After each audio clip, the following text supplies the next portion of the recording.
Assalamualaikum warahmatullahi wabarakatuh. Perkenalkan, saya Putri Nur Ramadhani dari kelas HF22C Perencanaan Pengembangan Karir.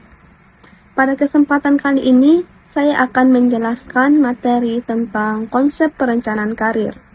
Nah, jadi sebelum kita membahas lebih dalam tentang konsep perencanaan karir, kita harus mengetahui apa itu yang dimaksud dengan karir. Secara sederhana, karir adalah perjalanan pekerjaan yang telah kita jalani sepanjang hidup kita. Jadi, setiap proses atau pengalaman yang telah kita lalui itu merupakan bagian dari karir kita. Beberapa ahli menjelaskan bahwa karir bukan hanya soal jabatan, tapi bagaimana kita merasakan dan menjalani perjalanan kehidupan kerja kita dari waktu ke waktu. Kenapa sih kita harus mempunyai perencanaan karir? Nah, jadi dengan adanya perencanaan karir, kita bisa mengenal diri kita sendiri menjadi lebih jelas. Nah, dengan adanya perencanaan karir, kita bisa mengetahui apa kemampuan kita, apa tujuan yang ingin kita capai, dan hal apa saja yang perlu kita kembangkan agar tujuan tersebut tercapai. Adapun faktor yang dapat mempengaruhi pengembangan karir.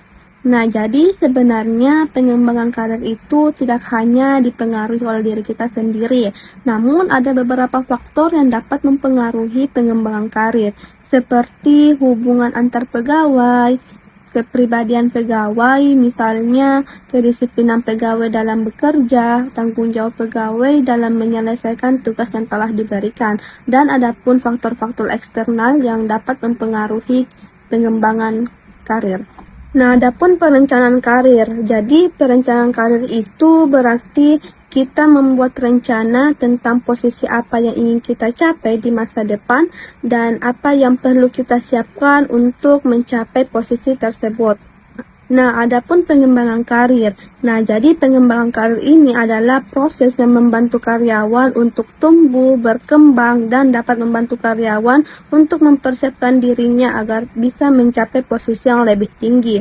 Sebenarnya, perencanaan dan pengembangan karir ini bukan hanya tentang soal jabatan, tetapi juga meningkatkan kemampuan, menambah pengalaman, dan juga meningkatkan kualitas kerja. Selanjutnya yaitu tujuan dan manfaat perencanaan dan pengembangan karir.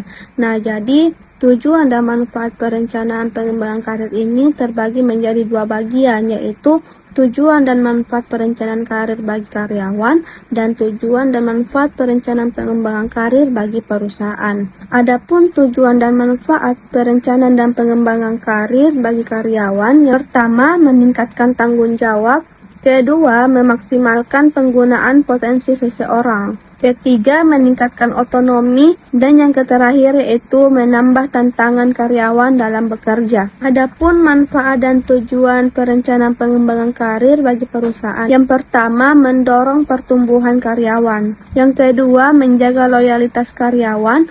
Yang ketiga, menjaga kepastian karyawan. Yang terakhir yaitu dapat memuaskan kebutuhan karyawan agar kinerja karyawan lebih maksimal. Jadi, perencanaan dan pengembangan karir itu sangat penting baik bagi individu, karyawan, maupun perusahaan. Karena perencanaan karir dapat membantu kita lebih terarah, lebih mengenal diri sendiri, dan bisa mencapai tujuan kerja. Selanjutnya yaitu tahapan pengembangan karir individu. Nah, jadi pada tahapan pengembangan karir individu ini, menurut Samsudin tahun 2010 terbagi menjadi 3 tahap. Yang pertama itu tahap awal, yang kedua tahap pertengahan, yang terakhir yaitu tahap akhir.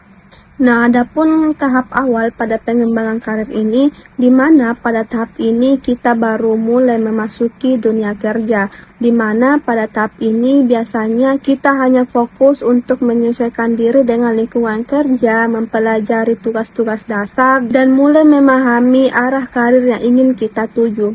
Selanjutnya yaitu tahap pertengahan pengembangan karir. Jadi biasanya pada tahap ini seseorang sudah mempunyai pekerjaan yang stabil. Di sini biasanya karyawan sudah meningkatkan kemampuannya mencari peluang promosi dan mengambil tanggung jawab yang lebih besar agar bisa meningkatkan karir-karir mereka. Dan selanjutnya yaitu tahap akhir pada pengembangan karir. Nah, jadi biasanya pada tahap ini di mana seseorang sudah mencapai posisi yang sudah matang. Pada tahap ini, biasanya seseorang sudah menjaga performa mereka dan mempersiapkan diri menuju masa pensiun mereka. Biasanya pada tahap ini seseorang sudah lagi tidak mengejar jabatan, tetapi mereka hanya lebih fokus untuk menikmati apa yang telah mereka sudah capai. Baik, mungkin hanya itu yang bisa saya jelaskan, kurang dan lebihnya mohon dimaafkan. Sekian, wassalamualaikum warahmatullahi wabarakatuh.